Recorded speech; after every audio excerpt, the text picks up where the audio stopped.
Back. Well, President Cyril Ramaphosa was stuck on a train for over 2 hours today as he made his way to Pretoria. Our reporter Aldrin St-Pierre is joining us live now. Aldrin, and you're going to get us some answers. President Cyril Ramaphosa himself wanted some answers from the rail agency about these continuous delays every single day, how commuters are affected in their jobs and in their daily lives. Who do you have with us there today?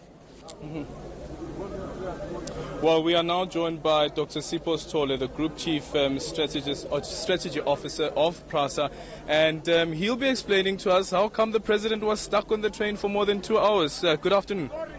Good afternoon. How are you? Good, good. Yes. Well, can I say just as Prasa that we're actually happy that the President got to experience the day-to-day struggles of our commuters every day, because the issue that we have been raising as an organization, that we are supposed to be running an uninterrupted service from point A to point B with a full train set configuration of 12 coaches taking our people as per our mandate, which we can acknowledge today that it has been a problem for us to actually fulfill that mandate because of the multiplicity of the problem that we are facing as a rail operator. In the main, why are trains not running on time and why are trains delayed and cancelled is because of the ongoing and sustained attack on our rail infrastructure by people that we actually call thugs, because we know these are not our commuters.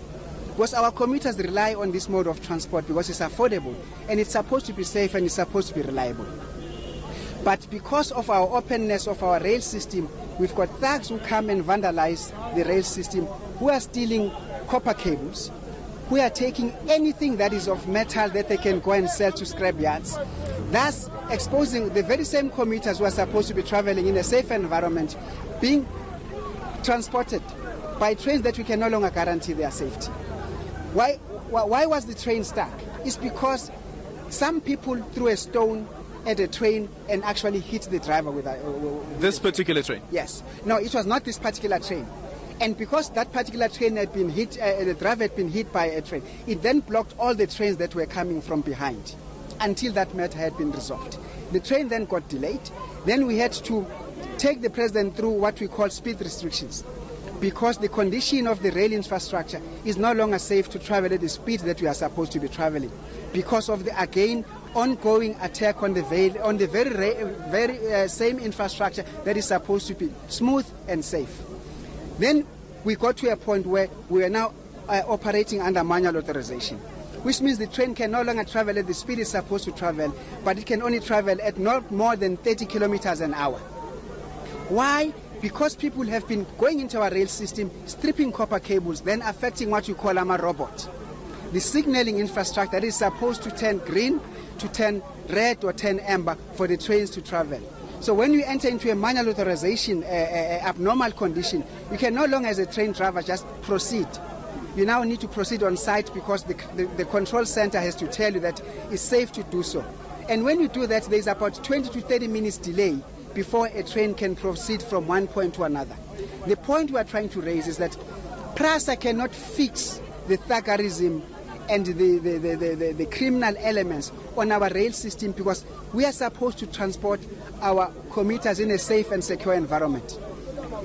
We all know that some years back, the rail system used to have about 14,000 what you call rail security, rail police. We now operate with, we only been afforded by the state less than 4,000 rail police on our rail environment, which means the security that we have, which is supposed to really protect the commuters and passengers, is now having to do the double job, because we still in need of about 10,000 rail police in the rail environment. So would it be then fair to say that essentially you are apportioning blame to government? I am not apportioning blame to government. I am saying that we do understand what our mandate is. Our mandate is to transport people from point A to point B using an asset that is able to perform, running on an infrastructure that is in good condition.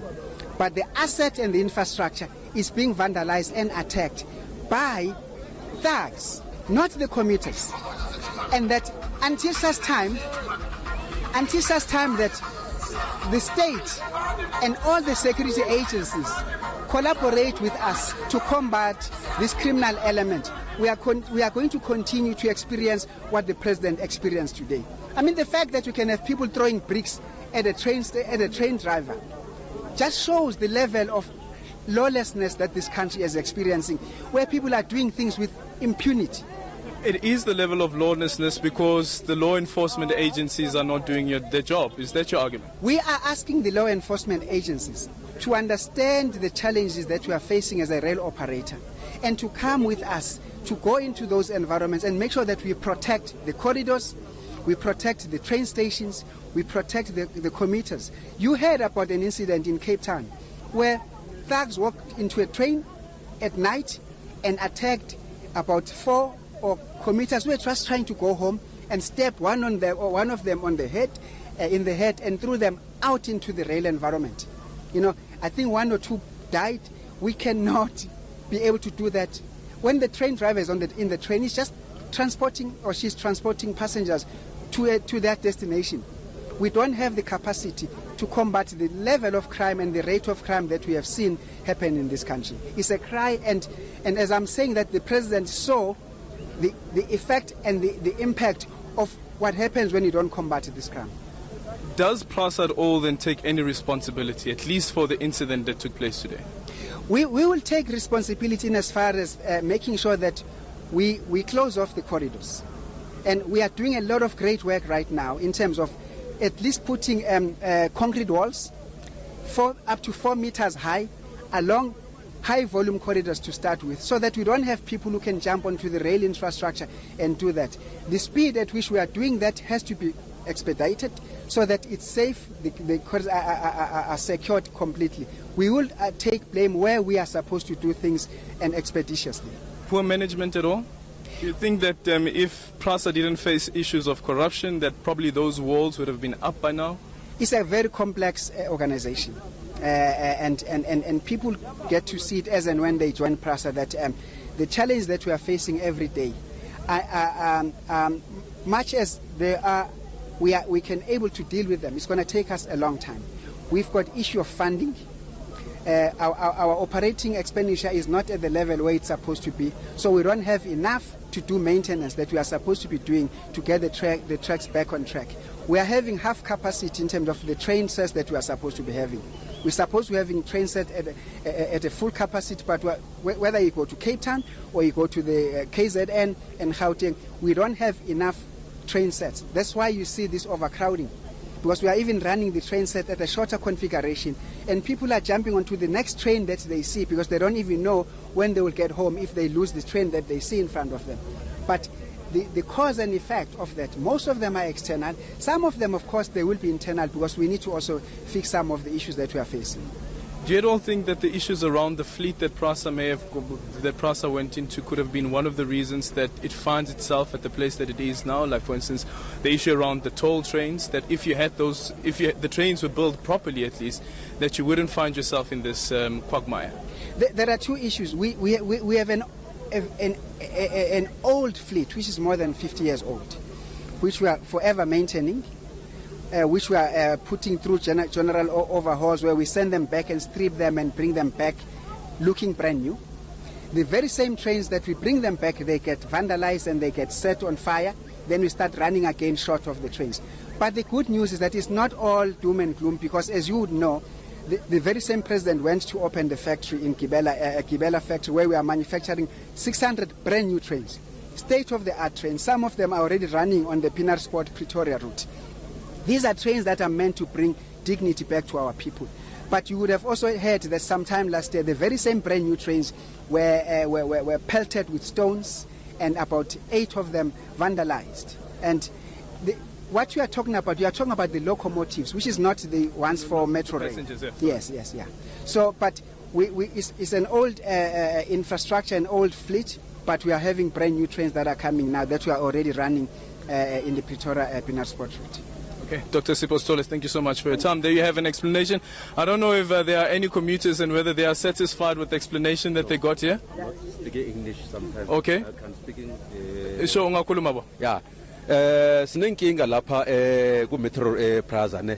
This guy wakhuluma kakhulu ukuthi no kune problem 1 2 3. It's long time for 8 years sine problem ngama train because sometimes siya stationing sithola ukuthi no ama train haya kuthola ukuthi umuntu ungeke uthi no ufuna kulungisa ufuna kufixa something ama signal ne for a long time ne thola ukuthi train gibela train for fani ko thola train yo 2 o'clock ne ugibela train 5 o'clock every day so next scene kuhamba train ama ithu kuphela only 2 train 4:30 after 4:30 akusena train uzoza 7:30 sine problem yakhona every day from this guy wakhuluma sometimes lento le basibonele lento lezi kudala zikhona for ama signal ukuthi no ama signal ane problem ne fanele balungise kudala before for next year othola ukuthi sine problem 1 2 3 ne bayenza ukuthi lento le emosheka ne bathu no fanele silungise ama signal sine problem lonto oyikhuluma saya understand ukuthi no wayikhuluma mara thina no sinenkinga ne Metro ne Prasa because long time sabo. Okay. Oh, well, Michelle, there you have it. At least one commuter who's not satisfied, even from the explanation that has been given by Dr. Sipho Sithole. But we'll have to see exactly how this will play out. He has listed a number of issues that Prasa is facing at the moment. But indeed, will these issues ever be fixed? As I said earlier on as well, that back in 2014, when former President Jacob Zuma was campaigning as well for the 2014 elections, he was on a train, and these issues were raised, and these issues still remain. Will Prasa ever get it right? It's back to you in studio. Yeah, absolutely. That is the big question. And in fact, I get the sense that the commuters behind you there, Eldon, would also like to have their say about what was said by that Prasa representative just a short while ago there. Our reporter, Eldon St. Pierre, is tracking that story for us.